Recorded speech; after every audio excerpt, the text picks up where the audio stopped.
de marcher tout seuls et qui les suivent toute leur vie, primaire, secondaire, jusqu'à arriver à l'universitaire où ils se retrouvent sans béquille et en échec. Les inégalités sont là dans notre système éducatif. Les classes préparatoires ou les classes maternelles ne sont pas disponibles à tout le monde. Elles sont réservées à une certaine population aisée, faisant partie des zones favorisées. Le constat est là aussi pour notre enseignement secondaire. On est passé miraculeusement des années 70 et 80 à un taux de réussite de 30%, un taux de réussite aujourd'hui à 70%. Peut-être que nous sommes plus intelligents que nos parents, il ne faut pas avoir cet orgueil-là. Aujourd'hui, si c'était accompagné d'un taux d'employabilité important, on en serait tous contents. Mais on se retrouve avec des diplômés chômeurs, 700 000 chômeurs aujourd'hui et des milliers qui sortent tous les jours. Tous les ans. Un système universitaire ou un système d'orientation qui produit des frustrations, car on ne choisit pas nos vocations. On est face à un ordinateur qui nous dicte notre vocation et notre métier. Nous ne choisissons pas tous du moins, d'être comptable ou cinéaste. Nous ne choisissons pas tous d'être ingénieurs, mais ça fait partie d'un phénomène social, on dirait, des métiers reconnus par la société et d'autres qui ne sont pas reconnus. Nous avons marginalisé dans notre système éducatif les formations professionnelles. Des formations professionnelles qui sont un vrai levier d'employabilité en Tunisie. Nous avons donc manqué un rendez-vous avec l'emploi. Nos universités ne s'en portent pas moins bien. Elles sont classées parmi les dernières. Le classement de Shanghai, que vous connaissez, qui classe les universités internationales, classe notre première université à l'ordre de 6719 sur 8887. Et la dernière, c'est Clos-le-Bal, et l'université de Jamboul, donc une université tunisienne. Cet aveu d'échec aujourd'hui de l'ancien régime ne doit pas devenir une fatalité. Nous avons les moyens de réussir et nous devons révolutionner notre système éducatif.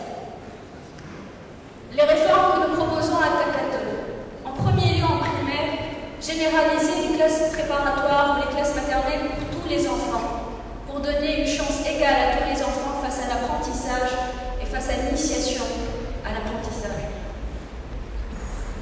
Notre ennemi à tous doit être l'abondance scolaire. Et pour cela, pour lutter contre cela, nous proposons des accompagnateurs sociaux et éducatifs et scolaires dans toutes les zones, et spécialement dans les zones défavorisées, ce qui créerait 10 à 20 000 emplois partout en Tunisie, et ce qui permettrait aussi de lutter, de donner un peu de bonheur aux enfants dans leurs études.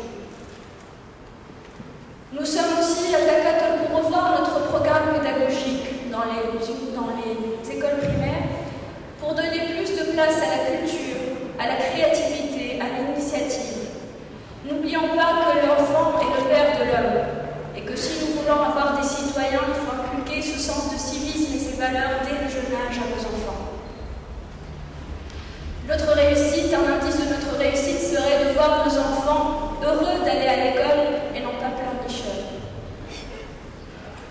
Pour notre système secondaire, nous proposons une formation complémentaire pour les professeurs. Il n'y a pas que des élèves malheureux, il y a aussi des professeurs malheureux. Malheureux parce qu'ils n'ont pas eu les moyens, parce qu'ils n'ont pas eu les cours de pédagogie nécessaires pour finir leur mission convenablement. Et malheureux de voir aussi leurs élèves échouer et devenir des chômeurs. Nous proposons donc pour ces professeurs une formation continue, une formation supplémentaire qui leur donnerait plus de moyens pour lutter et pour inculquer nos valeurs à nos enfants. Le concours de 9e doit revenir au centre de l'évaluation du système éducatif tunisien et en bifurquant après la 9e année en 2 filières, les filières générales et les filières professionnelles. Nous devons rendre l'honneur à ces formations professionnelles dont nous avons le plus besoin en Tunisie. Nous avons besoin de gens spécialistes en tourisme, nous avons besoin de gens spécialistes en hôtellerie, nous avons besoin de toutes sortes de tous ces gens-là pour construire notre nouvelle Tunisie. Et Il n'y a pas de sous-métier, il n'y a pas de métier honorable et d'autres sous-métiers. Tout travail doit être récompensé par la société. Pour orienter ces formations professionnelles et les universités dans leur pédagogie, nous proposons chez Takaton de créer un observatoire national qui serait une autorité administrative indépendante, qui serait composée de différents experts du domaine éducatif et qui serait représentatif aussi de la société civile, des parents, des syndicats, des industriels, des chercheurs universitaires et tous ceux qui peuvent donner leur contribution à l'éducation. Le but de cet observatoire est de donner les lignes stratégiques en termes de formation, d'évaluer les universités dans leur rendement et de proposer et d'adapter toujours les formations aux besoins du marché pour que nos chômeurs trouvent du travail et pour que surtout nos diplômés ne soient pas des futurs chômeurs mais des futurs employés. Dans notre université, dans notre orientation universitaire, je parlais de l'ordinateur dont peut-être quelques-uns ont connu les méfaits. Nous sommes pour orienter, pour petit à petit passer à un système plus général, un système qui accepterait tout le monde, où il n'y a pas de sélection après le bac, où les gens choisissent par vocation leur métier et par vocation ce qu'ils veulent faire.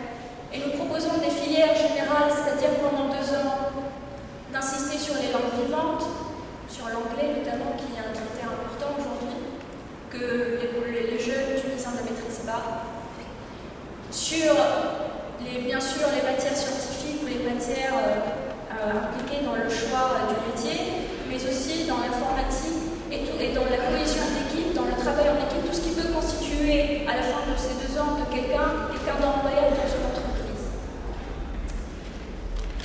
Nous sommes aussi pour une autonomie des universités dans leur rapport avec les entreprises. En fait, on a parlé de la décomposition en 5 régions. Chaque université aura son écosystème et devra gérer, et devra être en synergie avec les entreprises de son écosystème pour être à forte employabilité.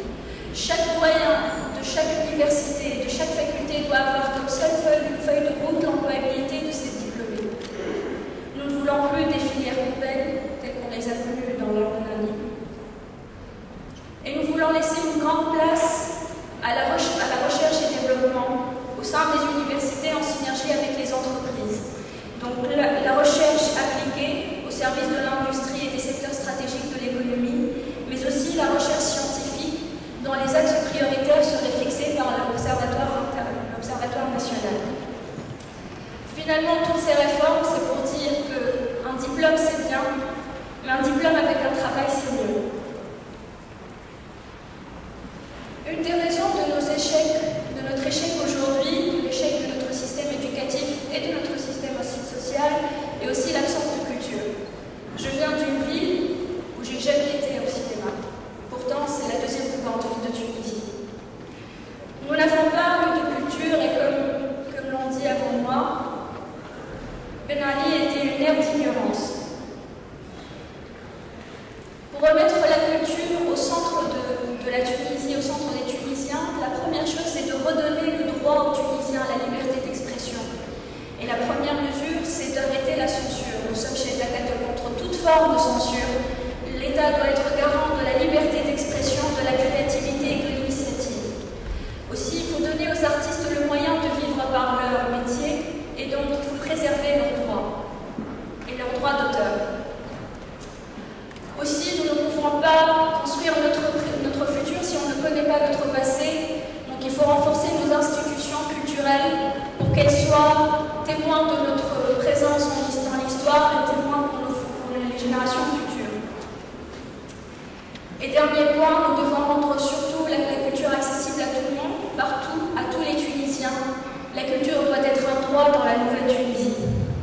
La décentralisation de la culture est donc une urgence, ne serait-ce qu'en utilisant les anciens locaux des RCD un peu partout et en transformant en centre culturel, en créant des maisons de culture qui seraient de vraies ambassades internationales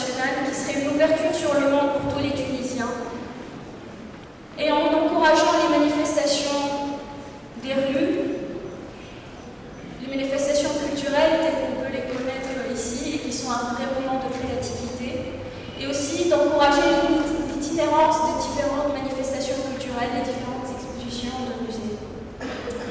Pour finir et pour passer à la partie suivante, la culture aujourd'hui est un vrai levier de cohésion sociale et de réconciliation nationale. Et je pense que nous sommes tous conscients aujourd'hui de la nécessité de cette réconciliation nationale pour pouvoir construire une meilleure Tunisie. Merci à tous.